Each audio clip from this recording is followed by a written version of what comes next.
I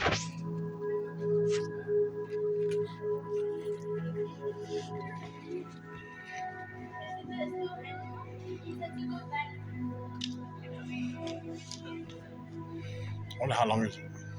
I don't know, but I'm thirsty. Oh, we water in the car? Yeah, I'll put it on. We need to really start buying some water bottles. Mm-hmm. Have it in the car? 7 days it was cold? Yep. Well, right now it'll be alright in the truck. Yeah. Just not in the summertime or spring. No.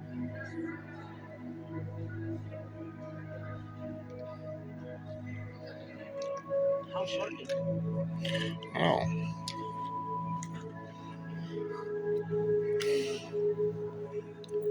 We've been waiting here longly.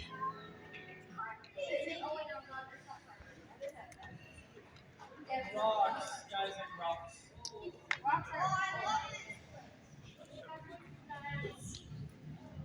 Oh, you shut up.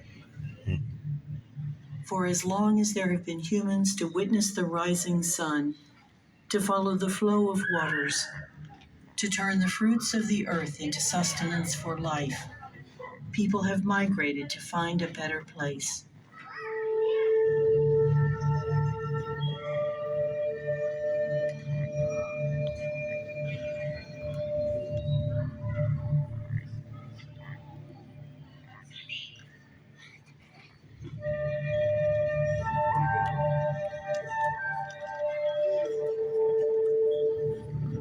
The quest for resources and surely human necessity drew people across the face of the earth. At least 14,000 years ago, they migrated to North America. In what is now Texas, they soon found the canyonlands of the Lower Pecos.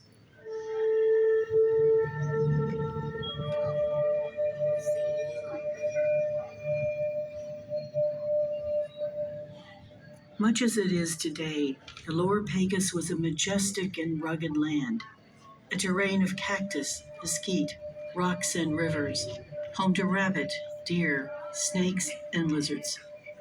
The waters teemed with fish and shellfish and turtles.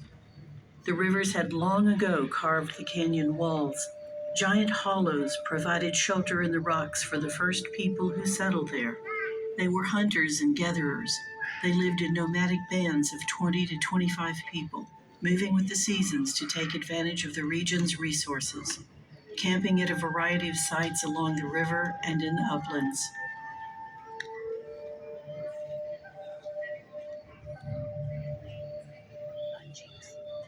It's easy to imagine their life here was harsh.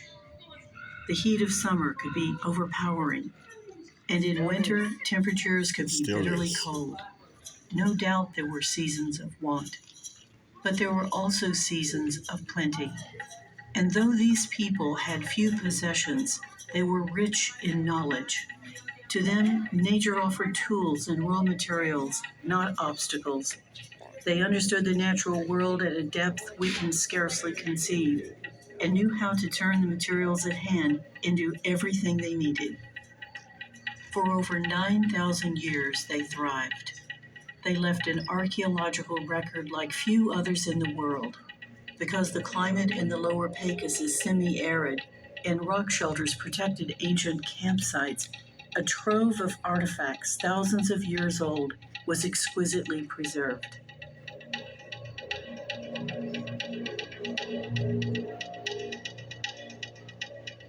The tools, treasured possessions, and other items left behind offer great insight into how the people of the Pecos lived. But these people also left a record of what they thought.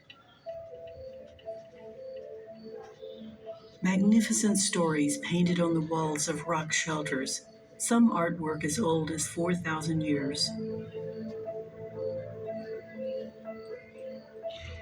The first time I saw it, I was quiet. I was in the presence of something very old. I was in the presence of something that someone understood as a story. One woman says, "What do you see in that?" I turned around and I said, "All of this." Because that's what we're taught.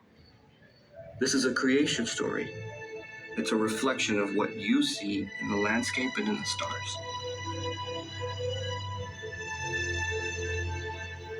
The sky is so dynamic and can educate you about when to hunt. It can educate you about when to start moving because the colder winds are going to come. You could take the thousands of years of accumulated information and predict the future.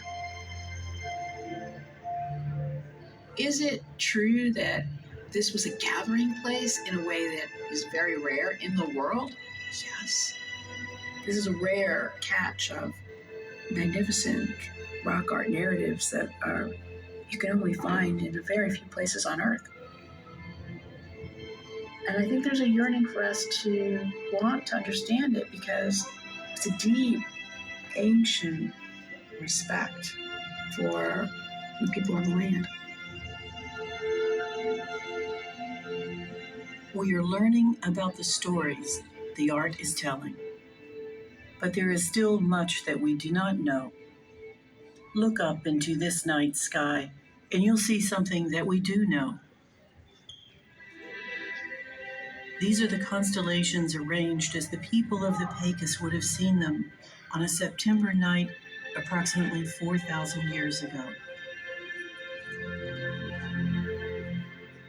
These were people just like you.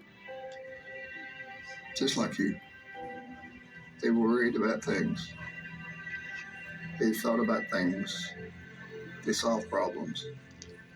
But they just like you. They felt pain. They felt emotions.